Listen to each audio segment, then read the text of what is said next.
fabriqué des cols blancs. On a fabriqué des cols blancs jusqu'au moment où on s'est rendu compte qu'en effet, on ne pouvait pas forcément être tous cols blancs. Vous venez de le décrire fort justement.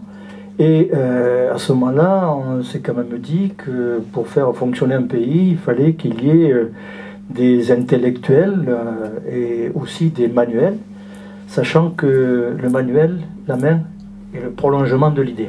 En effet, les métiers dits manuels n'avaient pas forcément l'écoute de tout un chacun, mais par contre, à un moment donné, dans la République de Florence, il y a eu une signification forte, c'est-à-dire que certains métiers étaient déjà en vue et on appartenait à une certaine bourgeoisie quand on exerçait ces métiers, on était des professionnels dans tel ou tel métier. Et voilà qu'un jour, le métier de ferronnier a été classé, effectivement, dans les métiers d'art. Alors, quand on appartient au métier d'art, c'est sûr que ça donne une aura particulière, et donc on exerce autrement ses talents, on exerce autrement sa vocation, on est reconnu et on peut vivre de son travail. La reconnaissance du métier, c'est la reconnaissance du travail. Et quand on sait que l'homme est né, et comme un oiseau, il est né pour travailler comme l'oiseau est né pour chanter, je veux dire qu'il n'est pas question de se passer de travail. Le travail, c'est une reconnaissance. C'est la reconnaissance de la société. C'est poser l'homme dans la société. Aujourd'hui, on aime bien cette espèce de clivage d'allée centrale où il faut être dans la norme, ni trop peu, ni trop... Hein, et puis ça passe comme ça. Le problème, et vous l'avez souligné, il est de taille, c'est qu'à un moment donné, quand on est dans la vie, le travail, c'est le labeur, c'est laborieux, on le sait. Mais en même temps, une fois qu'on a appris. Je crois que quand on a la maîtrise d'un savoir-faire et qu'on commence à aimer ce que l'on fait, parce que je crois qu'il ne peut pas y avoir dans l'artisanat de travail bien fait sans amour de ce qui est fait. Eh bien, je crois que là, on commence à se réaliser. Et le travail qui était laborieux devient un travail qui engage au mérite. L'artisan, il est reconnu par son savoir-faire. Non seulement il a son savoir-faire, mais il a sa signature. Et il y a eu, je crois, une méprise dans l'histoire jusqu'à présent, puisque vous avez signifié la Renaissance florentine. Dans l'Antiquité, l'art, ça ne s'appelle pas art, c'est la techné. C'est tout ce qui renvoie à la technique. Donc, qu'est-ce qu'on fait? Des amphores pour mettre du vin ou de l'huile d'olive, on met ça sur des bateaux et puis ça part. On n'a pas besoin de les décorer. Platon disait, vous voyez, peindre sur des amphores, c'est joli, mais c'est de la fioriture, c'est rien. C'est à partir du moment où on commence à avancer dans l'histoire, notamment avec la Renaissance, quand on a commencé à comprendre les perspectives, quand on a travaillé la matière autrement, qu'on a compris que la techné devenait art aussi.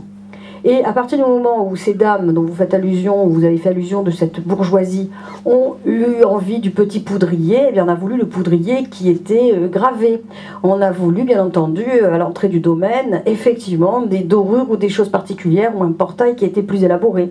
Et c'est là qu'on commence à véritablement apprécier le savoir-faire, l'amour d'une certaine beauté, et puis l'association de la commande. On commande un objet, il faut qu'il soit original, beau, bien fait, et qu'il soit signé. Et c'est de ce travail-là dont vous parlez aussi dans votre livre. Vous savez, il y a une distinction à faire entre, dans l'exercice d'une profession telle que celle de ferronnier. Vous avez des signes particuliers. Vous passez devant certaines demeures, les signes de reconnaissance de richesse, c'est à l'aspect. Donc, vous avez des portails de haute ferronnerie qui ornent une entrée et qui signifient effectivement, qui laissent imaginer ce qu'il y a derrière. Et plus le portail est ouvragé, plus il est riche, et plus on peut imaginer que le citoyen qui se trouve derrière eh bien, est quelqu'un qui a des biens, enfin qui se situe à un certain niveau de la société. Donc ça, c'est une marque. Mais aujourd'hui, il y a plusieurs systèmes qui démontrent cela. Aujourd'hui, le ferronnier s'exerce dans la réalisation de certains ouvrages qui sont parfois des ouvrages d'art au sens pur du terme. Alors quand mettez le radical de art artistique, art artisanat, etc. Donc je veux par là qu'on va chercher la création, la créativité. Donc aujourd'hui, un ferronnier, puisque pour rester là-dessus, un artisan d'une manière générale, doit faire preuve de beaucoup d'imagination et avoir une sensibilité artistique qui lui permet effectivement de donner à son œuvre toute la grandeur qui convient, en tout cas correspondre à la demande qui a été exercée par le client, entre guillemets, par le demandeur, et pouvoir mettre en harmonie l'exercice de sa profession et le côté tout à fait artistique à développer.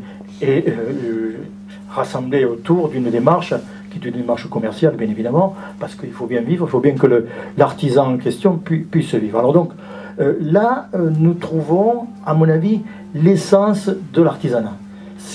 Dans cette expression-là, me semble-t-il, qu'on va retrouver toutes les caractéristiques de toutes celles et ceux qui exercent à la fois un art, qui en vivent, et qui, me semble-t-il, à travers la création, ma foi, s'épanouissent, je pense.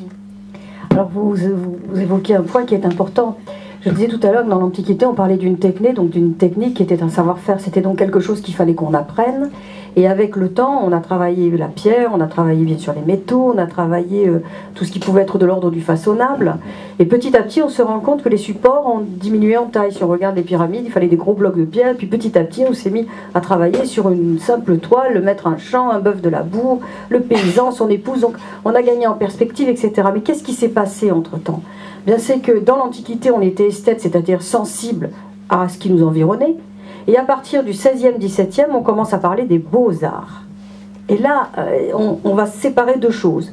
D'un côté, on mettra les arts de l'utile, et tout ce qui est artisanat relève de l'utile, mais cette utilité n'était pas simplement du sens de l'objet qui nous servait, il fallait aussi qu'il soit beau. Et de l'autre côté, l'art pur, comme vous l'avez dit, c'est-à-dire l'œuvre pour l'œuvre, qui doit être la beauté et l'expression d'un génie, qui n'est pas forcément de l'ordre de la vente, puisqu'au départ c'était des mécènes qui payaient pour une réalisation, et puis au final on a compris que l'art a pris en cotation, etc. Donc ce que vous dites, c'est exactement ça, c'est l'art de l'utile, parce que c'est bien ce dont il s'agit. On n'est pas dans l'industriel, on a bien compris, c'est pas fait de manière, comment dire, en série, c'est pas, voilà. C'est un objet de luxe, parce que c'est un luxe de pouvoir avoir cela, pas forcément financièrement je parle, de luxe parce qu'on entre déjà dans le cadre d'une élaboration personnelle, comme vous le disiez tout à l'heure, il faut répondre à une attente, il faut faire quelque chose qui corresponde aussi à un lieu, parce que ça doit se compléter, une façade de maison, par exemple un portail, il faut qu'il y ait une sorte d'harmonie, donc on comprend bien qu'il y a un rapport avec la totalité de l'esthétisme, mais en même temps, effectivement, il y a une rémunération, il y a le travail qui doit être estimé pour ce qu'il est, d'où la formation.